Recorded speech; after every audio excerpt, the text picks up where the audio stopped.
ఈనాడు నిన్నటి పేజీలో 3వ పేజీలో ఇగో ఇక్కడ ఒక ప్రకటన ఉన్నది.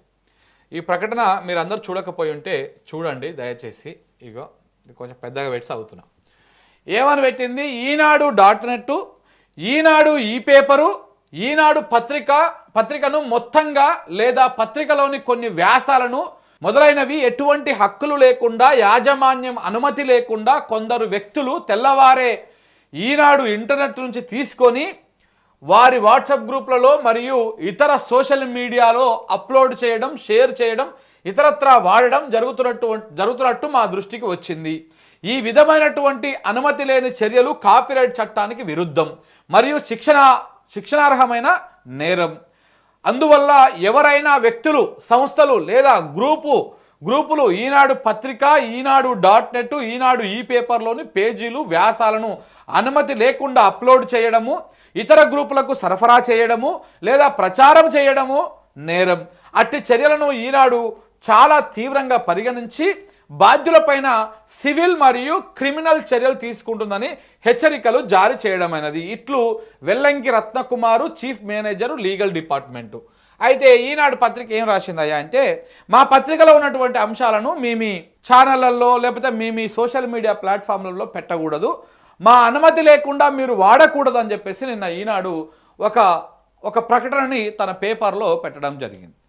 మరి సరే, నీ పేపరు నీ ఇష్టం, నువ్వు వాడవంటే వాడతారు, వాడొద్దంటే వాడరు, అది వేరే విషయం.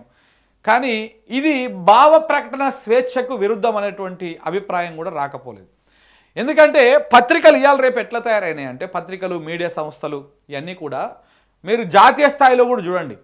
ఒక పత్రిక రాసినటువంటి వార్త, దాని వెనకాల ఉన్నటువంటి అసలు కోణం ఏంటిది, అసలు విషయం ఏంటిది, దాన్ని ఎట్లా మ్యానిపులేట్ చేసి పత్రికల్లో రాస్తారు, అసలు జరిగినటువంటి గ్రౌండ్లో జరిగినటువంటి విషయం ఏంటి, వీళ్ళ ఛానల్లో వీళ్ళ మాధ్యమాల్లో ఏ రకంగా దాన్ని వీళ్ళకు అనుకూలంగా ఉన్నటువంటి పార్టీకి అనుకూలంగా ఏ రకంగా మార్చి మ్యానిపులేట్ చేసి చూపిస్తారో ఈ పత్రికలకు, మీడియాకు వెనతో పెట్టినటువంటి విద్య.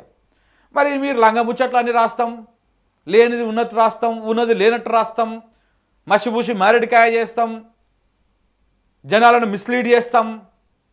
కానీ మా పత్రికలను, మా పేపర్లను పెట్టి మీరు అసలు విషయాలు చెప్పొద్దు అన్నటువంటి విధంగా ఉన్నట్టుగా అర్థమవుతున్నది కథ. మరి సరే, నీ ఈనాడు పేపర్ను తొక్కలో ఎవడు చదవడం, మనం అయితే పెద్దగా దేకం దాన్ని, మీకు అందరికీ తెలుసు ఆ విషయం. మనం పెద్దగా దాన్ని పట్టించుకోము. కానీ ఈ ప్రకటన ఎలా ఉంది అంటే, మేము ఏ వార్తైనా రాస్తాము, మేము ఏదైనా మ్యానిపులేటెడ్గా రాస్తాము, కానీ దాన్ని మాత్రం మీరు వేలెత్తి చూపకూడదు, ఆ పేపర్ని పెట్టి ఇది తప్పుడు వార్త, ఇది కరెక్ట్ కాదు, ఇది ఈ రకంగా ఉందని చెప్పేసి చెప్పకూడదు అనేటువంటి విధంగా ఈ ప్రకటన ఉన్నది. సో కాబట్టి మరి ఇప్పుడు ఎవరి అనుమతులు తీసుకొని వార్తలు రాస్తున్నాం? మనం ఈ లెక్క ప్రకారం మాట్లాడాలంటే మనం ఒక రేవంత్ రెడ్డి మీద వార్త రాస్తాం, రేవంత్ రెడ్డి అనుమతి తీసుకొని రాస్తావా వార్త? రాయం కదా. అది నీ భావ ప్రకటన స్వేచ్ఛకు ఉన్నటువంటి, నీ పత్రికకు ఉన్నటువంటి హక్కు. అది నీ పత్రిక తప్పు రాసినప్పుడు, నీ పత్రిక తప్పుడు విషయాలను ప్రచురించినప్పుడు దాన్ని విమర్శించేటువంటి హక్కు, దాన్ని ఇది తప్పు అని చెప్పేటువంటి హక్కు ప్రతి భారతీయుడికి, ప్రతి పౌరుడికి ఉన్నది. దాంట్లో నువ్వు కట్టడి చేయడానికి ఏంది? రాజ్యాంగం ఏమైనా రాసుకున్నదా? కాపీరైట్ గురించి మాట్లాడుతున్నావు, ఓకే, కాపీరైట్ ఓకే. కానీ నువ్వు తప్పుడు విషయాలను రాసేసి, తప్పుడు విషయాలను చెప్పేసి ఇది నా కాపీరైట్ అంటే ఎట్లా అవుతుంది?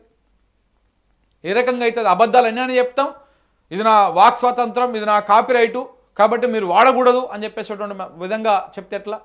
సరే, మనమేం పెద్దగా వాడాం కాబట్టి మనకేం పెద్దగా బాధ లేదు, మనమేం పెద్దగా దీని మీద డిపెండ్ అయ్యాం, మార్నింగ్ న్యూస్ కానీ లేకపోతే ఇంకోటి ఇతరత్ర ఏమీ కూడా చెప్పం. తెలంగాణ ప్రజలారా, మీరు కూడా చూస్తున్నటువంటి వాళ్ళు కామెంట్ చేయండి. ఈనాడు పత్రిక ఇది ఇచ్చింది, అసలు బేసిక్గా మనం చదవము, అవసరమా ఈ పత్రిక చదవడం? నేను మొదటి నుంచి చెప్తున్నా, మీ పత్రికని అసలు ఆన్లైన్లో పెట్టకుర్రి, తెలంగాణలో ప్రింట్ అయ్యకుర్రి, మాకేం అవసరం కూడా లేదు. ఈ పచ్చరాతలు, ఈ దరిద్ర బోటు రాతలు ఎవరికి అవసరం కూడా లేదు, మీరేం వేయకండి. సో కాబట్టి దీనికి మనమే, తెలంగాణ ప్రజలుగా మనమే మన నుంచే స్టార్ట్ అవ్వాలా. ఈనాడు పత్రికని ఇవాళ నుంచి మనం బంద్. ఇవాళ నుంచి ఈ పత్రిక పేరు కానీ దీనిది కానీ ఏడ కనపడదు. ఒకవేళ ఇన్ కేస్ ఏదైనా తప్పుడు వార్తలు రాసి ప్రజలను మిస్లీడ్ చేసేటువంటి ప్రయత్నం చేస్తాం మాత్రం బరాబర్ నిలదీస్తాం. ఆ రోజు నీ పత్రిక పెట్టే నిలదీస్తాం. ఏ రకంగా అబద్ధాలు రాసిందో చెప్పేటువంటి ప్రయత్నం చేస్తాం. దాంట్లో ఏం అనుమానం లేదు, ఎలాంటి అనుమానం కూడా లేదు. కానీ రోజు నీ పత్రికను బేస్ చేసుకొని వార్తలు చదువుతామో చెప్తామో అనుకుంటే అది మీ అమాయకత్వం అవుతుంది, అవసరమే లేదు. సో కాబట్టి ఇవాళ నుంచి ఈ పత్రికని మన స్క్రీన్ మీద, మన ఛానల్ మీద ఎక్కడ కూడా చూపించము. ఆయన పెద్దగా మాదేదో బ్రహ్మ పదార్థము, పత్రిక మేము వచ్చినాకనే పత్రిక పుట్టింది, ఇది చాలా స్లో పాయిజన్. గుర్తుపెట్టుకోండి మీరు మిత్రులారా, స్లో పాయిజన్.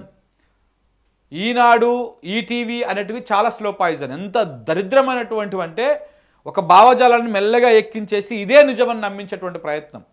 ప్రభుత్వాలని మార్చి, ఇప్పుడు ఎన్టీ రామారావు వర్సెస్ చంద్రబాబు నాయుడు అయినప్పుడు టీడీపీలో చంద్రబాబు దగ్గర ఉన్నది 10 మంది ఎమ్మెల్యేలు కూడా లేరు. కానీ ఇదే పత్రిక చంద్రబాబు వెంట 50 మంది ఉన్నారు, 100 మంది ఉన్నారు అని చెప్పేసి రాసేసి అబద్ధాలు అవి రాసి ఆగం చేసింది. ఒక జనరేషన్ మొత్తాన్ని ఆగం చేసినటువంటి పత్రిక ఇది.